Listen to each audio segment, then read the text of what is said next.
સિક્કિમમાં આકાશી આફતે તબાહી મચાવી છે। ભારે વર્ષા અને ભૂસ્ખલનથી અનેક સેવા પ્રભાવિત થઈ છે।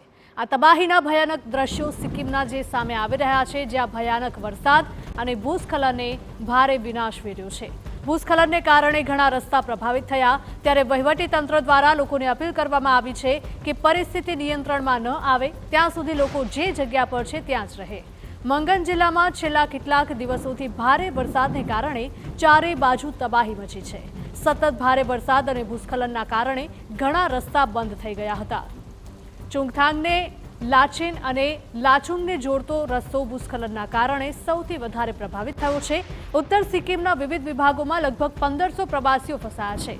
ઉલ્લેખનીય છે કે ગત ગુરુવારે તસ્તી નદીમાં 11 પ્રવાસી સાથે એક વાહન તીસ્તા નદીમાં પડી ગયું હતું અને આ અકસ્માતમાં 11માંથી એક વ્યક્તિનું મોત નીપજ્યું છે, તો અન્ય 2 લોકો ઈજાગ્રસ્ત થયા છે, જ્યારે 8 લોકોની શોધખોળ શરૂ કરાઈ હતી, પરંતુ ભારે વરસાદના કારણે નદીના વધતા પાણીનું સ્તર વધતા તેમની શોધ બંધ કરવાની ફરજ પડી છે। સિક્કિમમાં ભૂસ્ખલનના કારણે અનેક રસ્તા પ્રભાવિત થતા લાચેનમાં 115 અને લાચુંગમાં 1350 પ્રવાસી ફસાયા છે।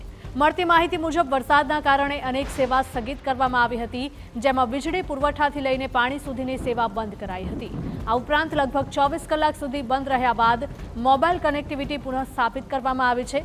મંગન જિલ્લા કલેક્ટર અનંત જૈને જણાવ્યું હતું કે હવામાન સુધરતા જ 8 ગુમ થયેલા પ્રવાસીઓને શોધવાનું કામ ફરીથી શરૂ કરવામાં આવશે।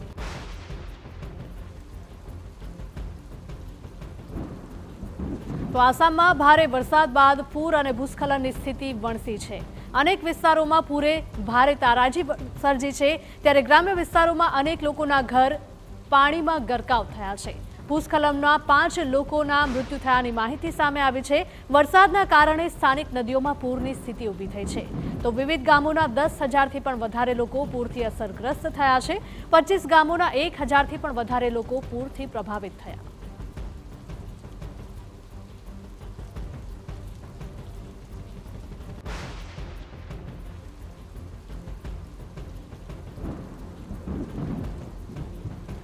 તો આ દ્રશ્યો છે આસામના, કે જ્યાં જુઓ ત્યાં ચારે તરફ માત્ર પાણી, ધરાશાયી થયેલા વૃક્ષ અને અસ્તવ્યસ્ત પડેલી વસ્તુઓ તેમજ સુમસામ રસ્તા જોવા મળી રહ્યા છે। સ્થાનિકો ઘરની બહાર નીકળવાનું ટાળી રહ્યા છે, કારણ કે વરસાદના વિરામ બાદ પૂરનું પાણી ઓસરી નથી રહ્યું। તંત્ર કામે લાગ્યું છે। નદી કાંઠે ન જવા માટે સૂચના અપાઈ રહી છે, કારણ કે લગભગ તમામ નદીઓ ભયજનક સપાટી પાર કરી ચૂકી છે। નદીમાં પૂરની સ્થિતિ થતાં ઘરોમાં પાણી ઘૂસી રહ્યા છે, ઘર ડૂબી જતા લોકો બેઘર થયા છે। તો ક્યાં રહેવું, ક્યાં સૂવું, લોકોમાં મુશ્કેલી મુકાયા છે। આ સાથે જ તંત્ર દ્વારા ખડે પગે રહી કામગીરી કરાઈ રહી છે। ભારે વરસાદના કારણે અહીં રસ્તા પર પાણી ભરાઈ ગયા હતા, જેના કારણે વાહન ચાલકો પણ અટવાયા।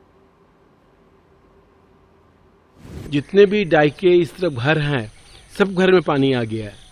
सबने अपने जीवन जंती है डाइक पर लगा दिए हैं, सबने गाड़ी अपने डाइक पर लगा दी है, तो यह समय उनके लिए बहुत दुविधापूर्ण होता है।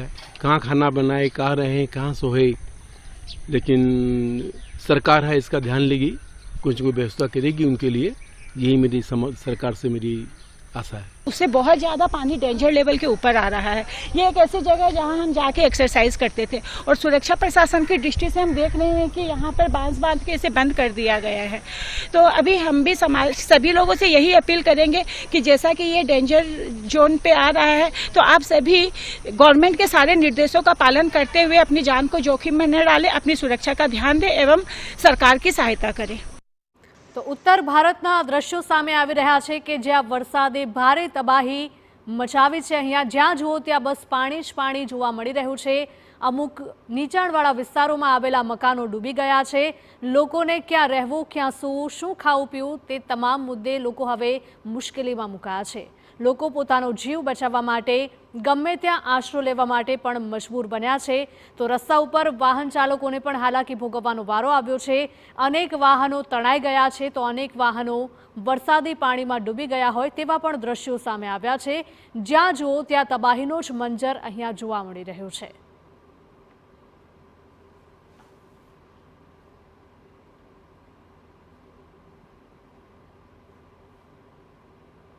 ઉત્તર ભારતના આ દ્રશ્યો સામે આવી રહ્યા છે। અનેક સ્થળોએ વરસાદી પાણી ભરાયેલા જોવા મળી રહ્યા છે અને હજુ પણ ખાસ કરીને નદી કિનારાના વિસ્તારો છે ત્યાં લોકોને ન જવા માટે પણ ખાસ સૂચના આપવામાં આવી છે, કારણ કે આ તમામ નદીઓ અહીંયા જે આવેલી છે તે ભયજનક સપાટી વટાવી ચૂકી છે, એટલે કે નદીઓમાં પણ ભારે પૂરની પરિસ્થિતિ જોવા મળી રહી છે। તો લોકો ક્યાં રહેવું, ક્યાં સૂવું, શું ખાવું અને શું પીવું તે મુદ્દે લોકો હવે પ્રશ્નાર્થ લગાવી રહ્યા છે। આ સાથે જ લોકોને ઘરમાં રહેવા પણ સૂચના આપવામાં આવી છે। અનેક એવા પણ પ્રવાસીઓ છે કે જ્યાં દૂર દૂરથી તે વિસ્તારમાં પહોંચ્યા હતા, પરંતુ અચાનક વરસાદ વરસવાના કારણે પ્રવાસીઓ પણ અહીંયા મોટી સંખ્યામાં ફસાયેલા છે।